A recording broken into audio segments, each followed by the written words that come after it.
বন্ধুরা, পরীক্ষিতের দ্বারা পরীক্ষিত এই রেমেডি মাত্র 1 চিমটি চুলের মধ্যে ব্যবহার করলে এত পরিমাণে লম্বা করে দিয়েছে যে সবাই অবাক হয়ে গেছে। যাদের চুল বাড়ছিল না তাদের চুল কিন্তু বাড়তে শুরু হয়ে গেছে, যাদের চুল অতিরিক্ত পরিমাণে পড়ছিল তাদের চুল পড়া বন্ধ হয়ে গেছে, সাথে সাথে চুল মোটা ঘন মজবুত বানিয়ে দিয়েছে মাত্র 2 থেকে 3 দিনের মধ্যে। আজকের এই ভিডিওটা তোমরা দেখলে বুঝতে পারবে, একদম ফ্রিতে কিন্তু ঘরে বসে করে নিতে পারবে। চুলকে কিভাবে দ্রুত লম্বা ও ঘন করা যায়, মোটা করা যায়। অনেক লোক কিন্তু এটার ব্যাপারে ফিডব্যাক পাঠিয়েছে, ফটো শেয়ার করেছে, যাদের বিফোর আপডেট রেজাল্ট দেখিয়েছে এবং তারা নিজেরাই এত পরিমাণে হয়রান হয়ে গেছে চুল দেখে। আর একদম ছোট ছোট যাদের চুল ছিল তাদের চুল কিন্তু লম্বা হতে শুরু হয়ে গেছে, হেয়ার ফল একদম বন্ধ হয়ে গেছে। যাদের মাথা বা সিটি ফাঁকা হয়ে গেছিল, টাক পড়ে গেছিল, স্ক্যাল্পে চুল ছিল না, সবার কিন্তু নতুন করে চুল হয়ে গেছে। এখন তারা নিজেরাই মুশকিলে পড়ে গেছে যে কি করে এত বড় চুল হয়েছে। নমস্কার বন্ধুরা, নতুন একটা পর্বে আপনাদের সবাইকে স্বাগত। আজকে আমি বিশেষ একটা গুরুত্বপূর্ণ রেমেডি শেয়ার করব আপনাদের কাছে, যেটা চুলের মধ্যে ব্যবহার করলে আপনাদের চুল পড়া নিশ্চিতভাবে, একদম নিশ্চিতভাবে আপনারা থাকতে পারেন। একদম চুল আপনাদের কিন্তু বিন্দু মাত্র পড়বে না। চিরুনি করছেন, অনেক সময় গোছা গোছা চুল উঠছে, তাতে আপনারা অনেকটা চিন্তাতে পড়ে যাচ্ছেন। আর কিন্তু কোনো রকম চিন্তা করার দরকার নেই। আজকে আয়ুর্বেদিক হিসেবে এবং ন্যাচারাল ভাবে আপনাদেরকে তৈরি করে দেখাবো। 1 পয়সাও খরচা করতে হবে না, বাড়িতে থাকা কিছু উপকরণ দিয়ে বানানো হয়ে যাবে।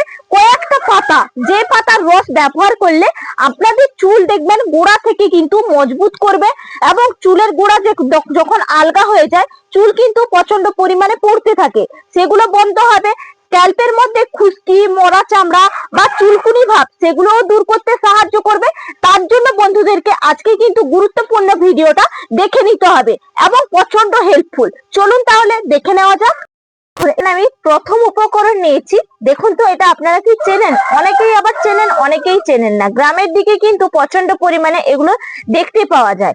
আর দেখুন, এগুলো রাস্তার দিকে প্রচন্ড কিন্তু হয়ে থাকে। অনেকেই বলে এটাকে জার্মানি পাতা বা লতা পাতা। এই পাতার মধ্যে কিন্তু অনেক কিছু গুণাবলী আছে, যেটা মেচেদার দাগ দূর করতে সাহায্য করে। অপরন্তু চুলের জন্য তো একদম রামবান একটা উপাদান। এটা ব্যবহার করলে চুল পড়া চিরদিনের জন্য কিন্তু বন্ধ করে দেবে এই জার্মানি পাতা। এখানে দেখুন বেশ কয়েকটা পাতা নিয়েছি, এগুলো ধুয়ে নিয়েছি। আমি একদম বোলের মধ্যে নিয়ে নিচ্ছি। এর পরের উপাদান হচ্ছে, দেখুন এখানে নিয়েছি জবা পাতা। এই জবা পাতাও কিন্তু আমাদের চুল পড়া প্রতিরোধ করে। এই পাতার রস যদি আপনারা ব্যবহার করতে পারেন বা স্ক্যাল্পের মধ্যে মধ্যে লাগাতে পারেন, দেখবেন নতুন নতুন চুল গজাতেও সাহায্য করবে, চুলটাকে শাইনি করবে, সিল্কি করবে।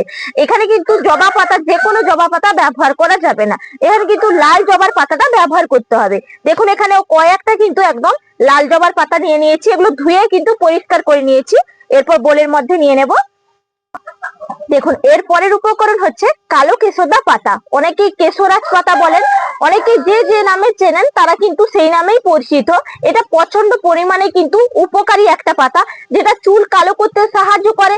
দেখবেন যখন কিন্তু মাথার মধ্যে টাক পড়ে যায় তখন কিন্তু এই চুলের মধ্যে ব্যবহার করা হয় এই পাতা বেটে বা এই পাতার রস।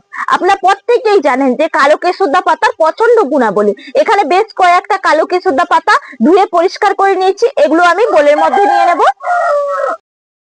এর পরের উপাদান হচ্ছে নিম পাতা, যেটা স্ক্যাল্পের মধ্যে মরা চামড়া, খুশকি এবং চুলকুনি ভাব দূর করতে সাহায্য করবে, চুলটাকে ভালো রাখবে। বিশেষত গরমকালে আমাদের ঘাম দিয়ে মাথার মধ্যে কিন্তু প্রচন্ড পরিমাণে চুলটা ওঠার প্রবণতা বেড়েই থাকে। তার কারণে কিন্তু আপনারা এই নিম পাতা ব্যবহার করতে পারেন। এখানেও কিছুটা নিম পাতা নিয়ে নিয়েছি, ধুয়ে পরিষ্কার করে বোলের মধ্যে নিয়ে নেব।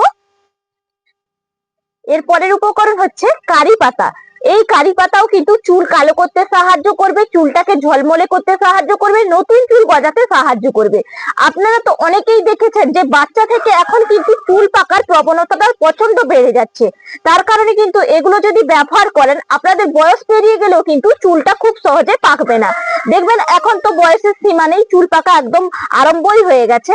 তার কারণে এগুলো আপনারা যদি ব্যবহার করতে পারেন কোনো রকম কেমিক্যাল ছাড়াই, প্রচন্ড পরিমাণে কিন্তু উপকার পাবেন। দেখুন আমি কিন্তু কারি পাতাটাও ধুয়ে পরিষ্কার করে নিয়েছি, এরপর বোলের মধ্যে নিয়ে নিচ্ছি। এর পরের উপাদান হচ্ছে থানকুনি পাতা। এই থানকুনি পাতা কি করে? চুলের মধ্যে যে রক্ত সঞ্চালন করতে সাহায্য করে স্ক্যাল্পের মধ্যে, এবং নতুন চুল গজাতে সাহায্য করবে। এই জন্য থানকুনি পাতা ব্যবহার করেছি। আমি থানকুনির কিন্তু ডিটেলসে ভিডিও একটা শেয়ার করেছি, বন্ধুরা আপনারা চাইলে দেখে নিতে পারেন যে এই থানকুনি পাতার কতটা উপকারিতা। এটা খেলেও শরীরের জন্য ভালো, এবং চুলের জন্য, ত্বকের জন্য আমরা কিন্তু সব কাজেই এই থানকুনি পাতা ব্যবহার করে থাকি। এখানে আমি বেশ কিছুটা থানকুনি পাতা ধুয়ে পরিষ্কার করে নিয়ে নিয়েছি, এরপর বোলের মধ্যে নিয়ে নেব। এর পরের উপাদান হচ্ছে তুলসী পাতা। এই তুলসী পাতাও কিন্তু আমাদের চুলের স্ক্যাল্পটাকে ভালো রাখতে সাহায্য করবে, চুল পড়া প্রতিরোধ করবে। আমি যেই কয়টা পাতা আজকে ব্যবহার করছি, প্রত্যেকটা পাতাই কিন্তু আপনারা আশেপাশে খোঁজ করলে পেয়ে যাবেন, এবং 1 টাকাও খরচা করতে লাগবে না। প্রচন্ড হেল্পফুল একটা উপকরণ। প্রত্যেকটা উপকরণ কিন্তু আমাদের একদম রামবান উপকরণ, যেগুলো আমরা মাথার মধ্যে ব্যবহার করলে আমাদের কোনো রকম চুলকে ড্যামেজও করবে না। যদি চুলের ডগা ফেটে যাচ্ছে সেটাও কিন্তু রিমুভ করতে সাহায্য করবে। এখানে দেখুন বেশ কিছুটা তুলসী পাতাও ধুয়ে পরিষ্কার করে নিয়েছি, এরপর বোলের মধ্যে নিয়ে নেব। এরপরের উপকরণ হচ্ছে দুব্বা। এই দুব্বাও কিন্তু প্রচন্ড পরিমাণে হেল্পফুল। আমাদের খাওয়া থেকে, ঠাকুর পুজো থেকে আমরা কিন্তু ব্যবহার করে থাকি। এটা না হলে কিন্তু আমাদের চলেই না। আর এই যে দুব্বো কিন্তু প্রচন্ড পরিমাণে চুলের জন্য প্রচন্ড উপকারী। আপনারা ব্যবহার করে দেখতে পারেন। যদি এই দুব্বা আপনাদের হাতের কাছে না থাকে, সেই ক্ষেত্রে আপনারা কিন্তু এখানে রোজমেরি ব্যবহার করতে পারেন, বা অনলাইন থেকে কিনেও নিতে পারেন। সেটাও কিন্তু চুলের জন্য প্রচন্ড পরিমাণে উপকারী। আমি এখানে দেখুন দুব্বা নিয়েছি, কয়েকটা দুব্বা কিন্তু আমি ধুয়ে পরিষ্কার করে নিয়েছি, বোলের মধ্যে নিয়ে নিলাম। দেখুন এরপরের উপকরণ হচ্ছে তেলাকুচু পাতা। এর ডিটেলসেও ভিডিও কিন্তু আমি দিয়েছি, কতটা উপকারী প্রত্যেকেই জানেন এই তেলাকুচু পাতা। দেখবেন ছোটবেলায় যাদের এই যে চুলটা যখন নামানো হতো, তখন কিন্তু মাথায় নতুন করে চুল হওয়ার জন্য এই তেলাকুচু পাতা কিন্তু বেটে দেওয়া হতো টাক নিয়ন্ত্রণ করার জন্য। তার কারণে আপনারা কিন্তু এই তেলাকুচু পাতা ব্যবহার করতে পারেন। চুলের জন্য কিন্তু প্রচন্ড একটা ফায়দামান, উপকারী একটা পাতা। এটা নতুন করে যাদের দেখবেন স্ক্যাল্পে যেখানে সেখানে টাক টাক পড়ে গেছে, সেখানে কিন্তু এই পাতার রস যদি ব্যবহার করেন, আপনাদের সেটা নিয়ন্ত্রণ করতে সাহায্য করবে। এখানে বেশ কিছুটা পাতা ধুয়ে পরিষ্কার করে নিয়েছি। সব উপকরণ কিন্তু আমি একদম বোলের মধ্যে দেখুন নিয়ে নিলাম। এরপর কি করব, এর মধ্যে অল্প একটু কিন্তু আমি জল দিয়ে দেবো। এখানে জলটা ব্যবহার করবেন ফিল্টার জল, যেটা কিন্তু চুলের জন্য খুবই উপকারী হবে। যে সে জল ব্যবহার করলে কিন্তু আপনাদের চুলটা ওঠার সম্ভাবনা থাকে, সেই কারণে আপনারা ফিল্টার জল এখানে দেবেন। এরপরে আমি ঢাকা চাপা লাগিয়ে এটাকে পেস্ট করে আনছি। দেখুন একদম কিন্তু পেস্ট করে নিয়ে চলে এসেছি। দেখুন বন্ধুরা তার অ্যাডজাস্ট কালারটা কিভাবে এসেছে। আমি ঢাকা চাপাটা খুলে নিচ্ছি। দেখুন যে কয়টা উপাদান দিয়েছিলাম, কালারটা এসছে দেখুন, কালো কালার কিন্তু এসছে। এটা চুলের মধ্যে ব্যবহার করলেও চুলটাকে কালো করতে সাহায্য করবে। এরপর দেখুন একটা কিন্তু আমি এরকম পাত্র নিয়েছি, এর উপর দেখুন একটা আমি এই যে সুতির গামছা হোক বা কাপড় হোক, যাই হোক কিন্তু দিয়ে দেবেন। দিয়ে ভালো করে কিন্তু একবারে ছেঁকে নিতে হবে, দিলে সুন্দরভাবে এর থেকে কিন্তু নির্যাসটা আপনারা বের করতে পারবেন। এই জন্য কিন্তু এটা ব্যবহার করছি। আপনারা চাইলে কিন্তু ছাঁকুনি দিয়েও করতে পারেন, সেই ক্ষেত্রে কিন্তু এতটা নির্যাস কিন্তু বেরোবে না নিগড়ে।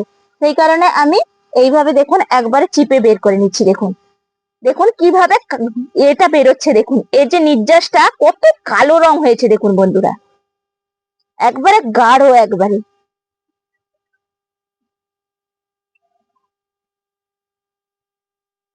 দেখুন একবারে চিপকে কিন্তু নির্যাসটা আমি বের করে নিয়েছি। আর দেখুন কিভাবে কালারটা এসছে বন্ধুরা, হাতের মধ্যে তুলছি। দেখুন এর সঙ্গে আর একটা উপাদান দেব, যেটা চুলটাকে ভালো রাখতে এবং হেলদি রাখতে সাহায্য করবে। দেখুন এর সঙ্গে আমি নিয়ে দেব, এখানে নিয়েছি অ্যালোভেরা। ফ্রেশ অ্যালোভেরাটাই কিন্তু দিয়ে দিচ্ছি। এতে কি হবে, আমাদের চুলটাকে কিন্তু ঝলমলে করতে সাহায্য করবে এবং শাইনি সিল্কি ভাব নিয়ে আসবে, কোমল করবে চুলটাকে। তার কারণে কিন্তু এই অ্যালোভেরাটা দিয়ে সুন্দর করে কিন্তু মিশিয়ে নিতে হবে। আর বন্ধুরা দেখুন যত কিন্তু আমি মিশ্রণটা একদম ঘুটে নিচ্ছি, দেখুন কতটা সুন্দর কালার এসছে, একবারে ন্যাচারালি কালারটা দেখুন। দেখুন সুন্দর করে একবারে মিশিয়ে নিয়েছি অ্যালোভেরা জেলটা। এরপরের উপাদান হচ্ছে টক দই। এখানে টক দই ব্যবহার করতে পারেন, গরমের জন্য কিন্তু চুলটাকে হেলদি রাখবে। তার কারণে এখানে টক দইটা ব্যবহার করছি। খুশকি থাকলে খুশকিটা রিমুভ করবে। আর দেখুন এই টক দই কিন্তু চুলের জন্য খুবই ভালো, উপকারে আছে। দেখুন আমি এখানে 3 চামচ মোট টক দই দিলাম, দিয়ে ভালো করে মিশিয়ে নেব। ব্যাস এই কয়টা উপকরণ দিয়ে যদি আপনারা তৈরি করতে পারেন, প্রচন্ড পরিমাণে কিন্তু ফায়দামান একটা রেমেডি, আপনারা বাড়িতেই বসে বসেই বানিয়ে ফেলতে পারবেন, খুব উপকারে আসবে। এটা সপ্তাহে 2 বার করে কিন্তু আপনারা ব্যবহার করতে পারবেন। এর সঙ্গে চাইলে হেনাও ব্যবহার করতে পারেন, হেনাটার সঙ্গে ব্যবহার করলে চুল পড়া অনেকটা প্রতিরোধ করবে। দেখুন রেমেডিটা তো একদম তৈরি করে ফেলেছি। এখানে চাইলে আপনারা ব্ল্যাক হেনাটাও ব্যবহার করতে পারেন, যে যেরকম ফ্লেভারে ব্যবহার করবেন সেরকম ব্যবহার করতে পারেন, বা এমনিতেই কিন্তু মাথার মধ্যে লাগাতে পারেন। এইভাবে কিন্তু নিয়ে বা ড্রপের মধ্যে নিয়ে বা তুলোর মধ্যে নিয়ে পুরো স্ক্যাল্প আড়িয়ে আড়িয়ে কিন্তু লাগিয়ে নেবেন। আর রাখার পদ্ধতি 1 ঘন্টা কিন্তু পাক্কা মাথায় রাখতে হবে। দিলে কি হবে, ডিপলি একবার ভেতরে প্রবেশ করবে। আর একটা পলি পেপার দিয়ে কিন্তু, যেগুলো বাড়িতে প্লাস্টিক তো সবার বাড়িতে অনেক আছে, সেই পলি পেপার দিয়ে কিন্তু সুন্দর করে ক্যাপ করে বেঁধে নেবেন। তারপরে কিন্তু 1 ঘন্টা বাদে আপনারা ধুয়ে ফেলবেন, দেখবেন তারপরে রেজাল্ট কি হয়। অনেক সময় কি হয়, চিরুনি করছেন চুল উঠে যাচ্ছে, দেখবেন একদম কিন্তু চিরুনি করলেও চুল উঠবে না। খুব সুন্দর কিন্তু হেলদি রাখবে আপনাদের চুলটাকে। বা অনেক সময় বসছেন বা শ্যাম্পু করছেন, চুল কিন্তু গোছা গোছা উঠতে থাকে, সেটাও কিন্তু দূর করতে সাহায্য করবে। যদি আজকের রেমেডিটা আপনারা দেখার পর ব্যবহার করেন, প্রচন্ড হেল্পফুল। আশা করি ভালো লাগলে চ্যানেলটা সাবস্ক্রাইব করে লাইক করে পাশে থাকবেন, অন্যান্য বন্ধুদের কাছে শেয়ার করে দেবেন, তারাও এরকম তথ্যগুলো তাহলে গ্রহণ করতে পারবে এবং দেখে শিখে ব্যবহারও করতে পারবে। আজকের মতন এখানেই পর্ব শেষ করছি। আগামীকাল আবার নতুন কোনো ভিডিও নিয়ে দেখা হচ্ছে। নমস্কার।